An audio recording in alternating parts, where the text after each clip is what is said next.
A reading from the Holy Gospel according to John. In the beginning was the Word, and the Word was with God, and the Word was God. He was in the beginning with God.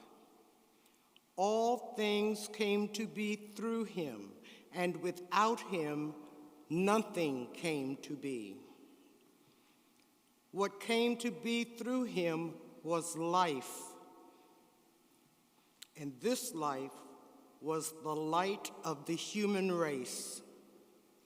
The light shines in the darkness, and the darkness has not overcome it. A man named John was sent from God. He came for testimony, to testify to the light, so that all might believe through him. He was not the light, but came to testify to the light. The true light, which enlightens everyone, was coming into the world. He was in the world, and the world came to be through him, but the world did not know him. He came to what was his own, but his own people did not accept him.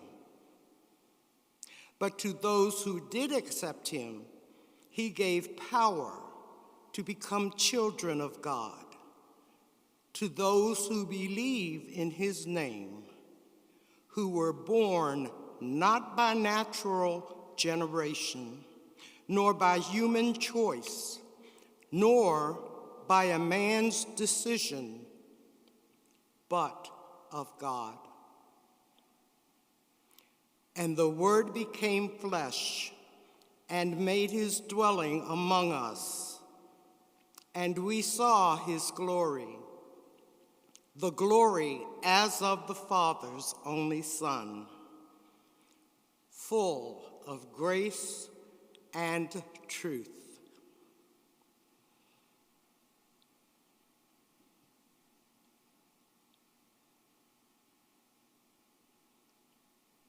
The Gospel of the Lord. Praise to you, Lord Jesus Christ.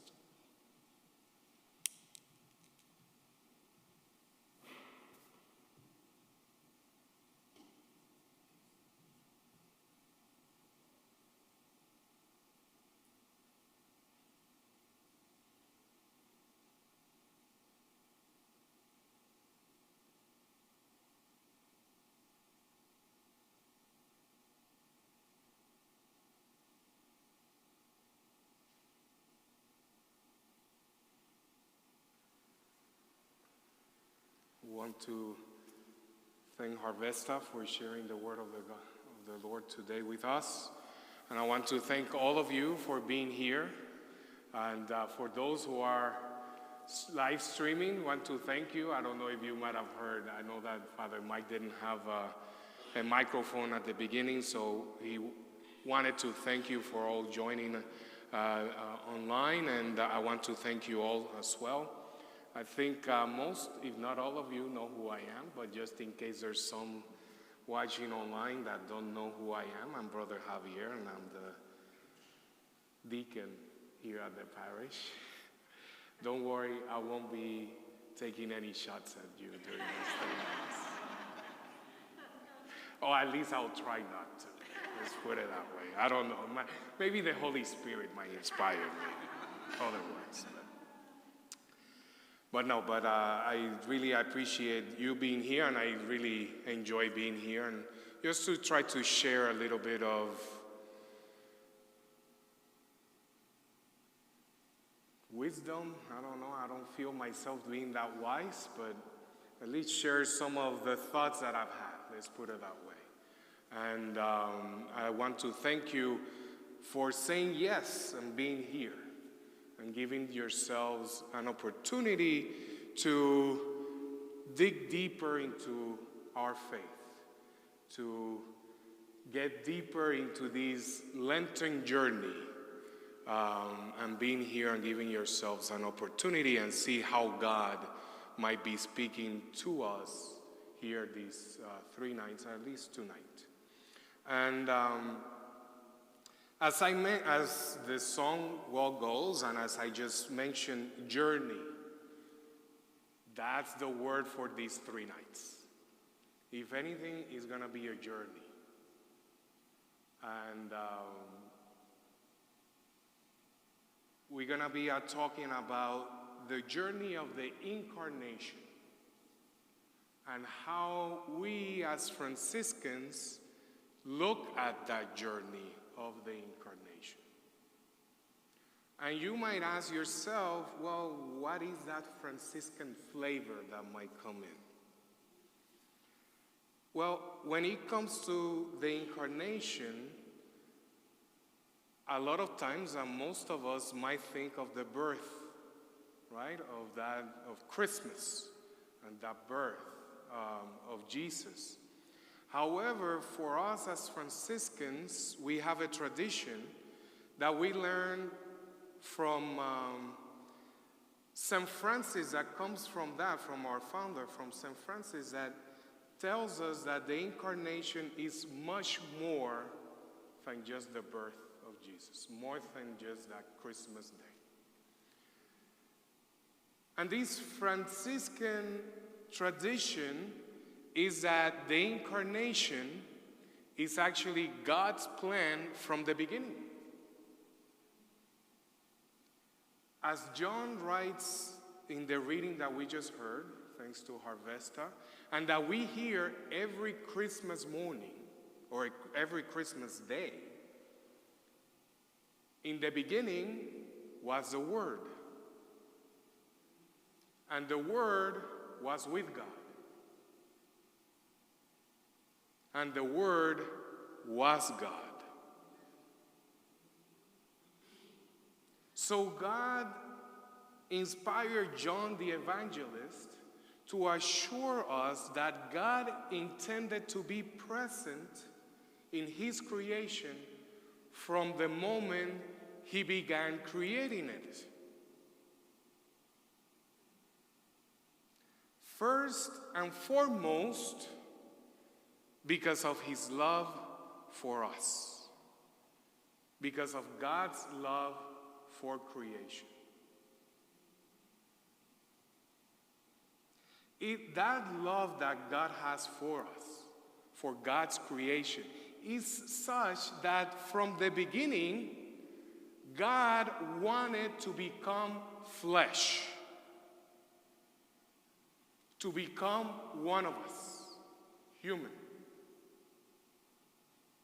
So the incarnation began the moment God began creating. And the incarnation still happening today. But I don't want to get ahead of ourselves. I don't want to give too much because I want you to come back tomorrow and Wednesday. So let's take it slowly, okay? Now, another thing that if you looked at like the theme and the about what these 3 nights are about, you might see something about conversion, that we're going to be talking about conversion as well. However, the word that I would like for you to start to understand and that you will hear me say during these 3 nights is metanoia. I know, it took me a while to learn it. But metanoia is a Greek word that is often translated into conversion. That metanoia is that original word that is translated, that is known as conversion. And the thing is that conversion, usually we understand it as just changing direction, right? Like, I'm going towards Chicago. I'm like, no, I don't want to go and root for the Bears, so let me turn around and go towards Green Bay. to, cheer for the Packers, right? So that's kind of like what we have in mind when we hear that word, conversion. It's just turning around. Well, the untranslated word, the metanoia, goes a little bit beyond that. If we break it down, meta means change or to change. Anoia refers to one's mind or one's thought. So metanoia is more than just changing direction. It is about going beyond the present state of mind to get closer to the mind of Christ. To become one with the mind of Christ, which is what we believe as the baptized. That's our goal as the baptized, to be one of mind with Christ. To be one with the love of Christ. And my suggestion here today is that that is the incarnation call for us. The incarnation calls us to respond to the love of God with a life that is in constant metanoia, in a constant journey that brings us closer to God, a life journey. Now, the question that at least I ask myself, and you might be asking right now, is that, well, but how do we do that? How do we live this journey of metanoia? A lifetime of metanoia. Well, that's where we're here to talk a little bit about and find out, or at least have some foundation on how to do that, how to live that journey, how the incarnation can guide us in that journey. And since this is a journey, let's start by thinking about our own journeys, our own travels. Has it happened to any of you that you go on a trip and you get to the hotel or where you're staying, and you get there to that destination, you open the luggage and all of a sudden realize that you have clothes like for a month when you're going to be there just a week, even less than a week. And then you start to question, it's like, why did I pack so much? I know that has happened to me, and through the years of traveling, I've learned how to reduce, especially as a Capuchin. The Capuchin life has taught me a little bit about reducing my luggage, although I gotta admit that I still, commit that sin once in a while, that then I get to where I'm going and it's like all the sun, it's like, wow, I didn't even use half of what I brought. When I get back home, it's like it's all clean. However, not all of my Capuchin brothers have learned that lesson. I remember, I think it was 2 years ago, that the three of us, it was when I was in Chicago, and three of us from Chicago were going to a retreat in Detroit. North of Detroit, we have a retreat house there, so we were going for a weekend retreat. So the three of us decided, well, since it's just a weekend retreat, let's just fly there. Perfect. So we all got our flight. So the retreat started, was scheduled to start on Friday with dinner. I think it was at 6 o'clock. So we scheduled the flight from Chicago to Detroit, to arrive there about 2 hours before the retreat. We figured it's about a 15-minute drive to an hour to the retreat house, so we'll get there on time to kind of settle and then go to eat. So 2 of us, realizing that we're going to be there for about 48 hours, decided to pack a backpack. Right? So we are all set. We're going on a backpack. However, our third brother decided to pack a carry-on suitcase. And that's all good and fine. However, when we got to the airport, the plane, of course, one of these small planes, because it's a quick trip to Chicago, from Chicago to Detroit, so it's a small plane. And our brother, the carry-on, didn't fit on the overhead compartment. So our brother had to check his carry-on underneath. Very well. So we all go. Everything is great. We arrive in Detroit, I'm sorry. We are all on time. And we were all ready to go, except for our dear brother who had the carry-on. And as luck will have it, and for reasons I don't want to get into tonight, our dear brother didn't get his carry-on bag until 2.5 hours after we arrived. And so we had to wait there for those 2.5 hours. So you can guess that we missed dinner. And we basically missed that first talk. And you can also imagine how happy we were with our dear brother. It's one of those moments that I feel like, when you feel like just that Christian spirit goes away and you just want to show someone. That was the frustration and anger that the 2 of us had, but that's okay.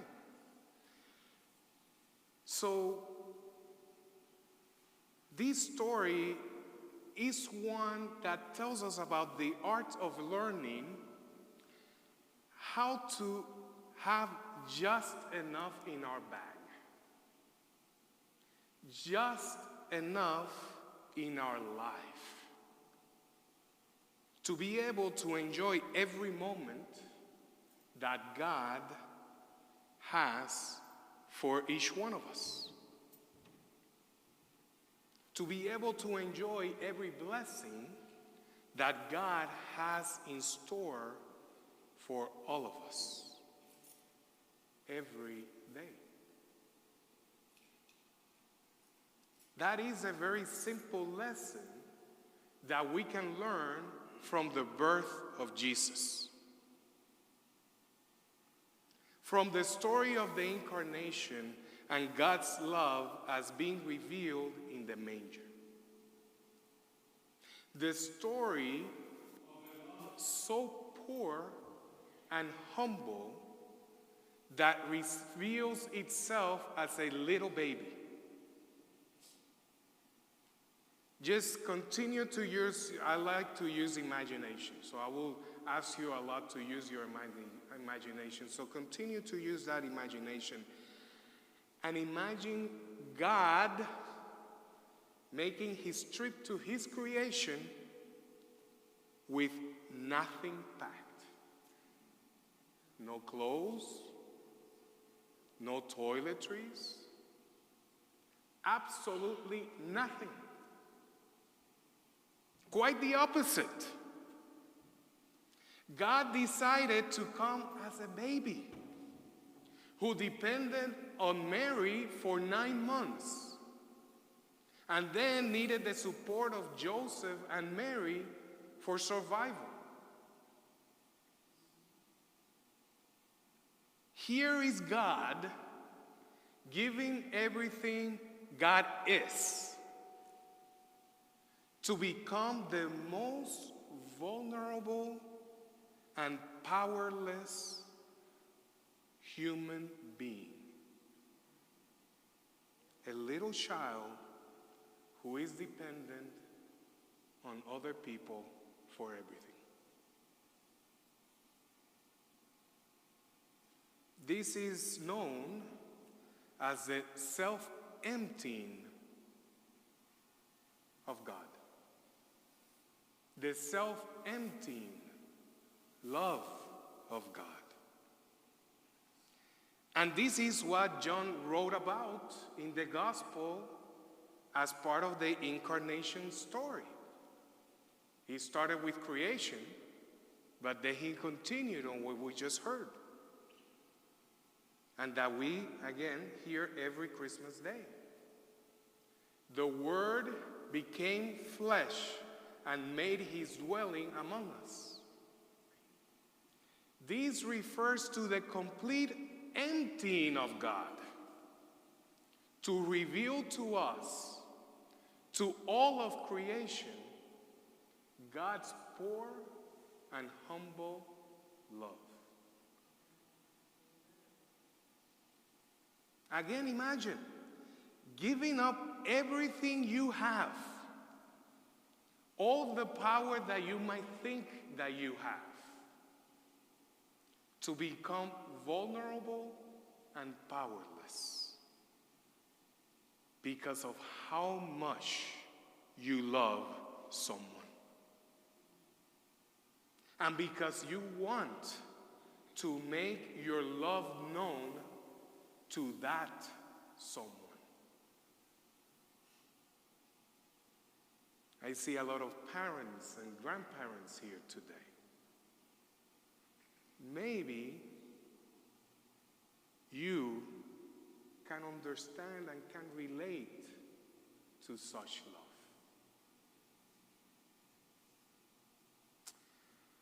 Saint Bonaventure, who's a 13th century Franciscan theologian, described this love as the humble bending down of God to lift us up.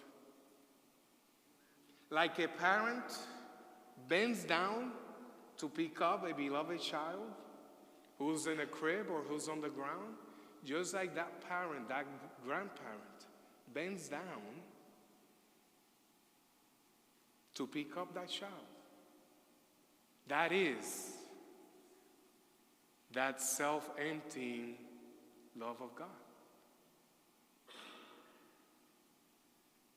In other words, God so loves us and desires to have a relationship with us that our Creator bent down and revealed himself in humility. Now, usually when a baby or a young kid sees someone bending down and reaching down, usually the natural response of that baby, right? Lift me up. The question is, are we doing that? Are we responding by just pick me up, please?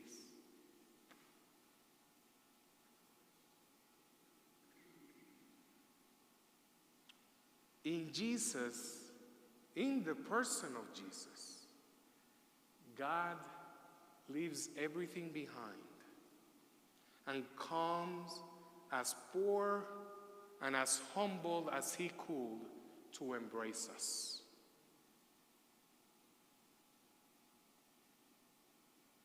And someone who understood such humility was Saint Francis of Assisi. A lot of us, and we see the statues around and all that, we associate our dear brother Francis with nature and birds and animals. That's all nice and good. However, for us Franciscans, St. Francis is known as one who followed as humanly perfect as possible the footsteps of Jesus. He followed in Jesus' example of poverty and humility. A poverty and humility that is pure love. But that was not always the case for him. When he was young, when he was a teenager, we can say, and I hope I'm doing this correctly, David. I know that you teach this class, so I hope I do justice to St. Francis' story here. But in his early years, in his early life, he was someone who we will consider today of maybe middle class, high class, upper class. He was the son of a merchant so basically, at his time, Francis had everything he wanted. When it came to material possessions, we could say that his luggage was full, especially when he was a teenager. Francis had a full set of luggage of clothes and all that, all good stuff that comes with it, with being wealthy. Yet, at some point in his life, things started to happen. He begins to have these experiences that make him start to empty his luggage. He got involved in a sort of civil war, and as a result, he was incarcerated. As a result of the incarceration, he became ill. He had his own illness. He went to this civil war because he had this big dream of being a knight, a medieval knight, and all the accolades that came with that. And he started to give up on that dream. To the point that he even had this expensive armor and, gear, and he just gave it away. Nothing had changed, he just decided to give it away. He didn't like lepers. He would stay away from them and walk away from them. Yet he ended up having this encounter in which he embraced a leper. And these are just a few things, a few moments in his life that we can talk about. And with every event, with every one of these experiences, Francis began to feel the need to get rid of his old life, of all his possessions. So he began to empty the luggage of his life. He started to empty all those bags that he had. And all of this emptying led him to the climax of his complete self-emptying. Almost literally. We could say literally, as close as we can say to literally. And what happened was that when he started to have this change of heart, and his father being a merchant of fabric, he started to, St. Francis started to borrow some money and fabric from his father. And when his father found out, he wasn't too happy. Even if he was his son doing this, Francis' father wasn't happy, so he wanted Francis to give everything back. All the money, all the fabric, everything. Give everything back. So at the time, actually, the bishop served as a judge, kind of like as a judge. So Francis' father went to the bishop and, took him to trial. And so when they're here in the middle of the trial and the father is saying, I want everything back. At that point, St. Francis took everything he was wearing, every single piece of clothes he had on, took it off, and gave it to his father in front of the whole town. Bare naked, when he came to this world. So he decided at that point to completely empty his luggage. And why did St. Francis do this? He realized that to receive all the blessings his heavenly Father had for him, he needed to empty himself of the earthly attachments. He needed to become the poor and humble love that God reveals in the manger. He needs to become that poor and humble love to be able to fill his life, his luggage, with God's blessings. This is the story of that initial metanoia. That going beyond his current state of mind that St. Francis experienced, and that God called him to live. This is the story of Francis's journey of emptying himself of everything that obstructed him from seeing God in his life and in others, in order to be able to be filled with God's love.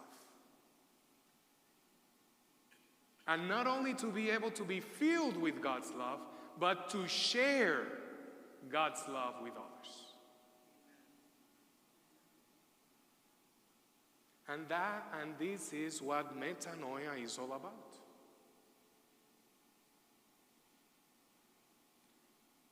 Metanoia is about emptying ourselves of what blinds us from seeing and feeling God in our lives.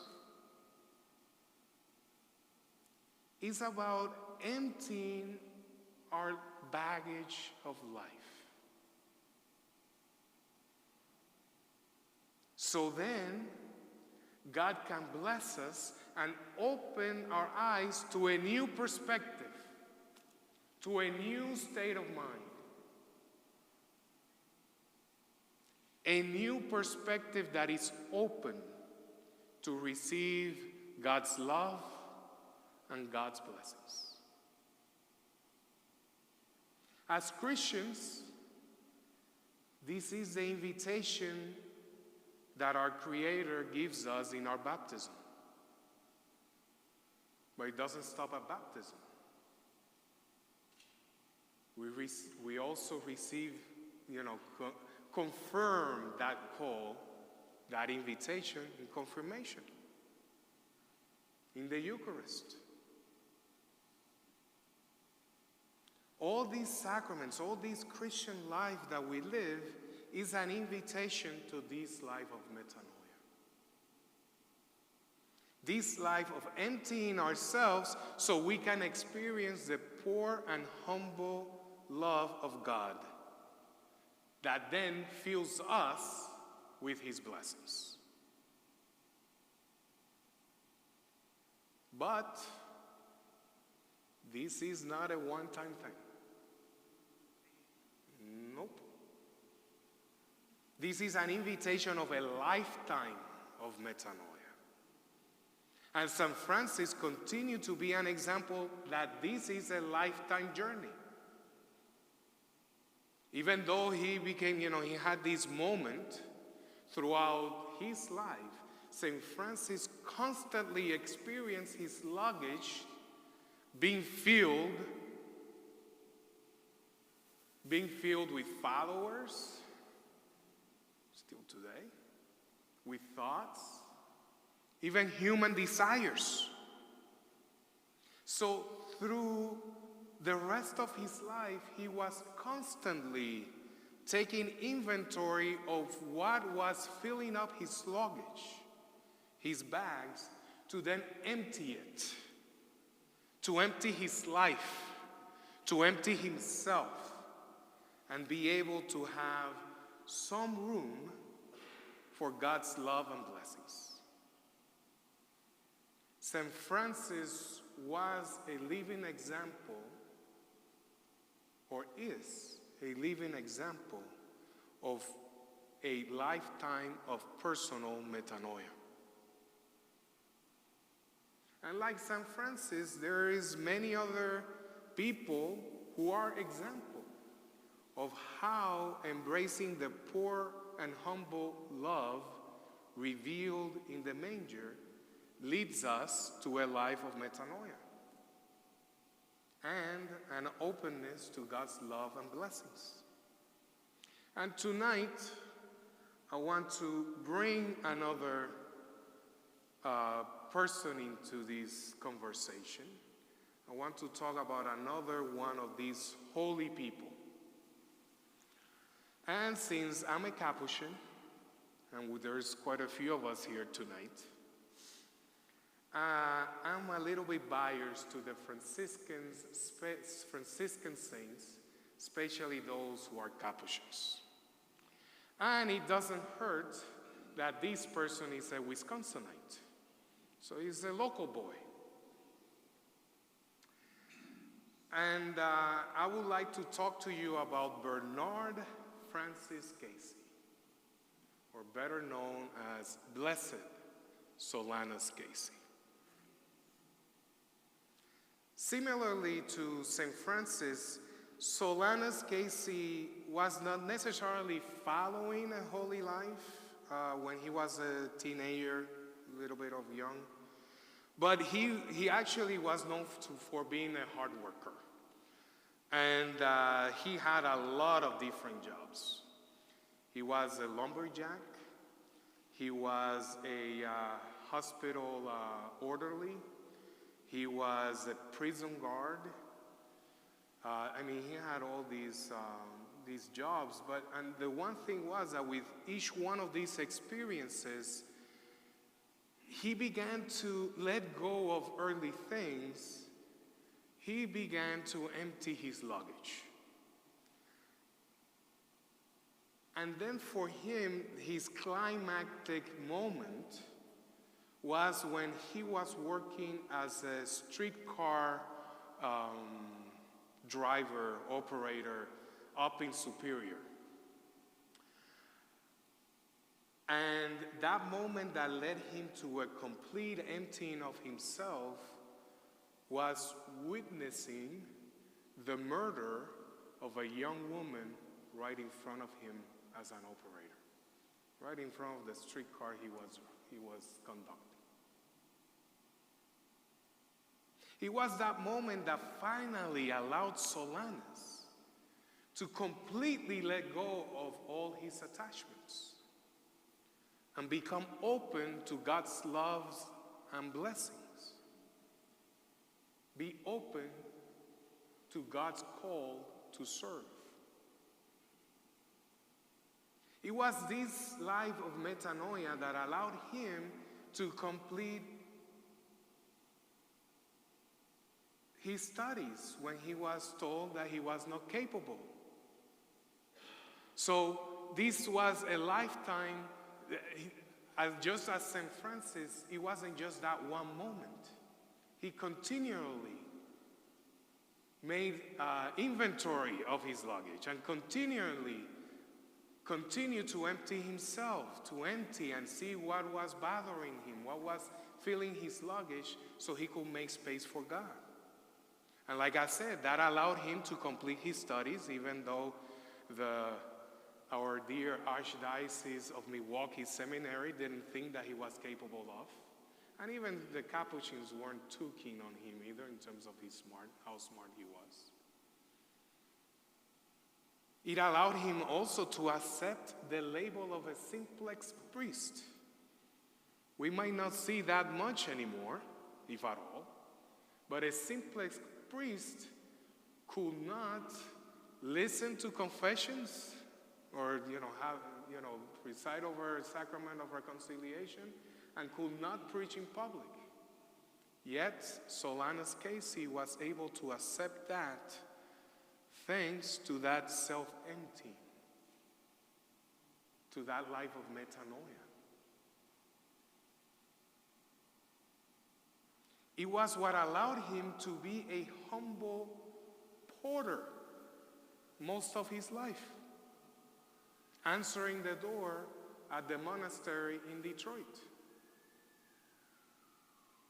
It was this life of metanoia that led him to empty himself, to be like the poor and humble love that was revealed in the manger, so he could make space for God's love, space for God's blessings, space to share that love with everyone who came into contact with him. It was this life of metanoia that allowed people to see the presence of God whenever they met Blessed Solanus Casey.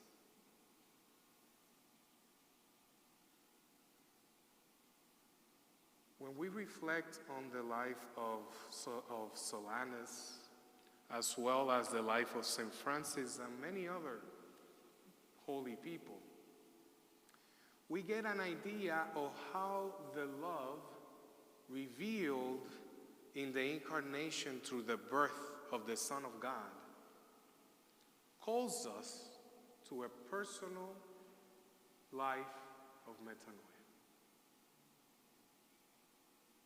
The love that we see in the manger invites us to take inventory of our life frequently, to take inventory of our luggage, and see what we need to let go, what we need to empty from our luggage, so then we can open space for God's love, for God's blessings.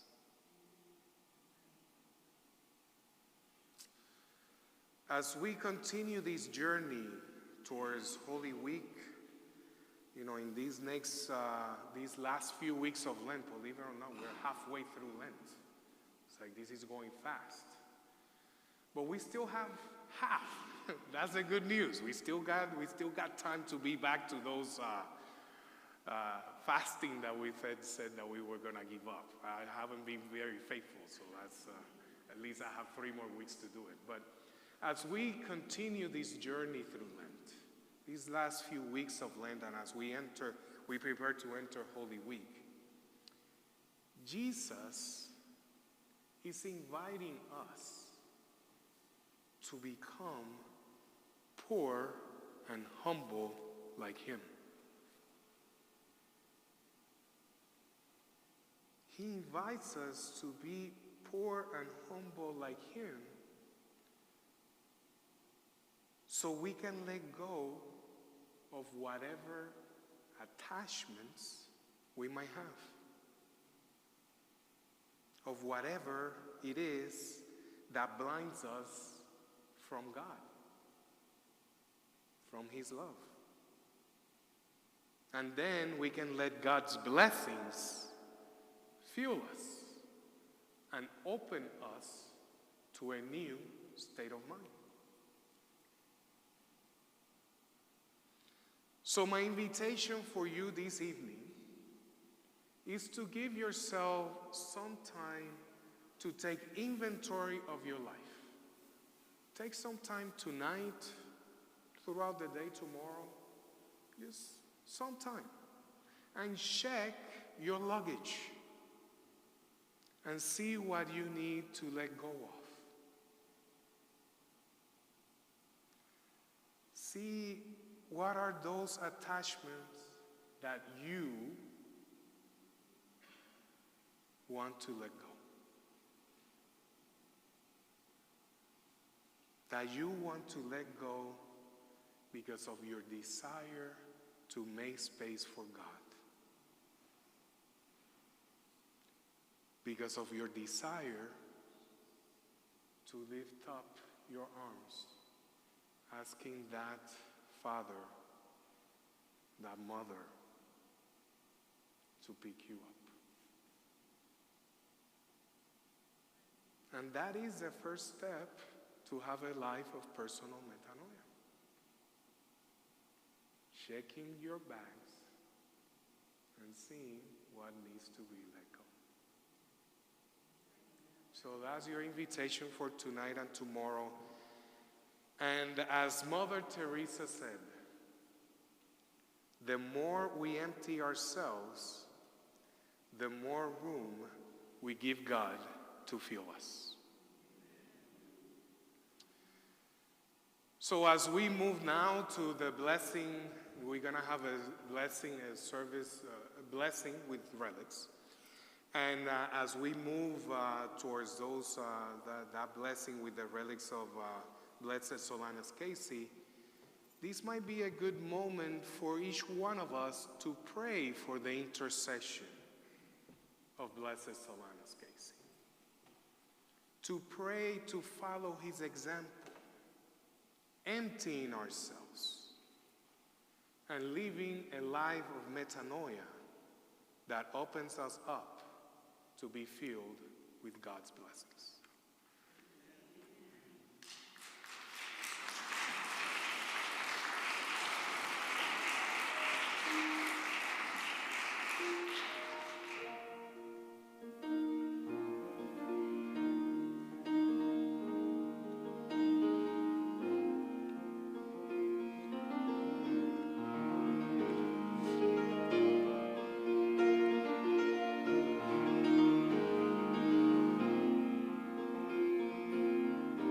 Lord, I lift your name on high.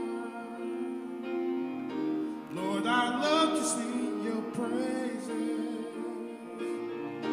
I'm so glad you're in my life.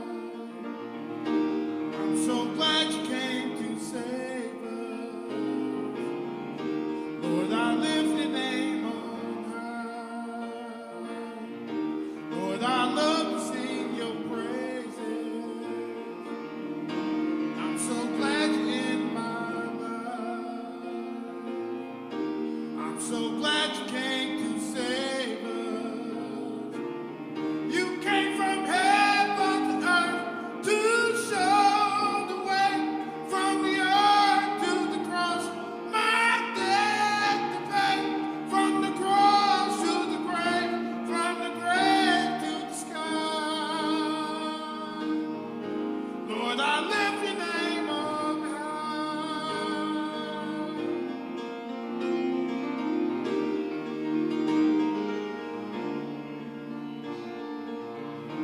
Lord, I lift your name on high. Lord, I love to sing your praises. I'm so glad you're in my life. I'm so glad you came to save us. You came from heaven to earth to show the way.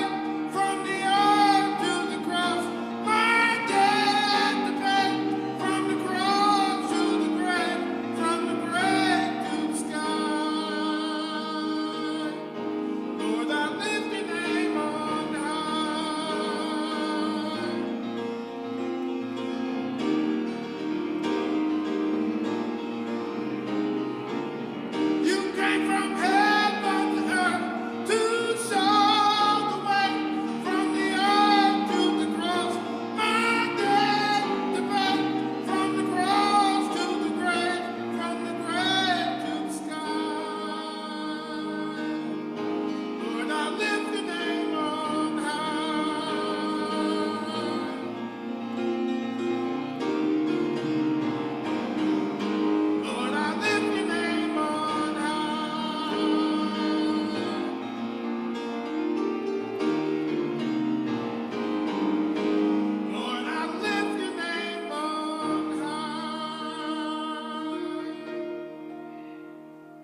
So what's going to happen is we have Father Mike and I will be here on the side of the altar.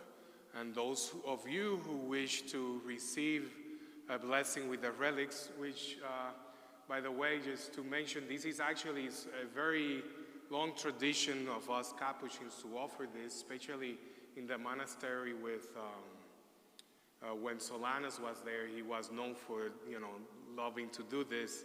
So it's only fitting that if we're talking about this, we do this blessing. So what we're going to do is we'll be on the side of the altar. Those of you who would like to receive that blessing with the relics, just come up.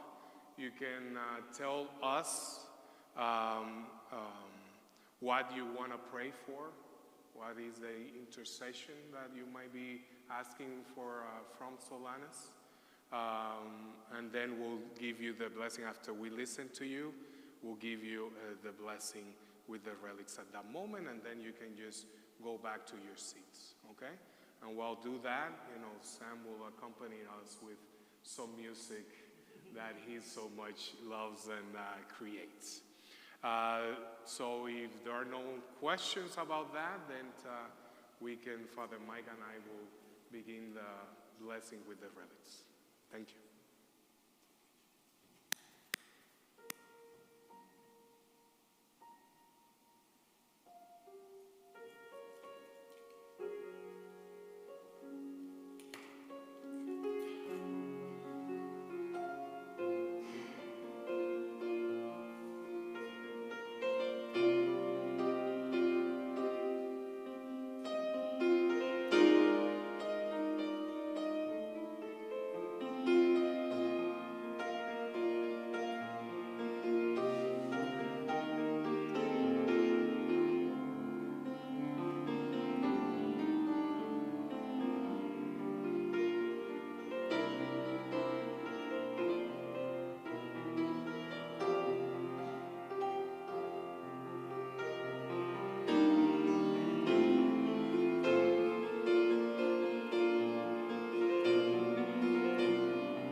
think now can be heard. And I know that there might have been some that might not have been able to be here, but they are joining us online, live streaming, so I don't want to forget about you. I know that you have your own prayers, your own intentions. So for all those prayers, all those intentions, all that you're asking God in your life right now, we ask for the intercession of Blessed Solanus Casey, that God may grant and answer all those prayers according to his will in all your lives. And we ask that in the name of the Father, and the Son, and the Holy Spirit. Didn't want to forget our online folks. They're good, and they are good followers, so I didn't want to miss them. So this brings to conclusion our first night. You survived. We all survived. Eh? Thank you. Thank you for being here. So tomorrow we begin again at 6:30. It will be another talk. We continue this journey. So we started with creation. We went to the manger. Tomorrow we'll go to the cross. So I hope that you all can make it, and I hope that those of you who might be online can join us in person. And if you know someone who you might want to bring, just tell me, you can come. Doesn't matter whether they were here or not. It doesn't matter, you can come and enjoy it. And I promise, today was the longest talk. So if you survive today, you will survive the other next 2 days, because I won't talk as much. Okay? But yeah. But yeah, thank you very much. Have a good night and safe travels. Okay? Thank you.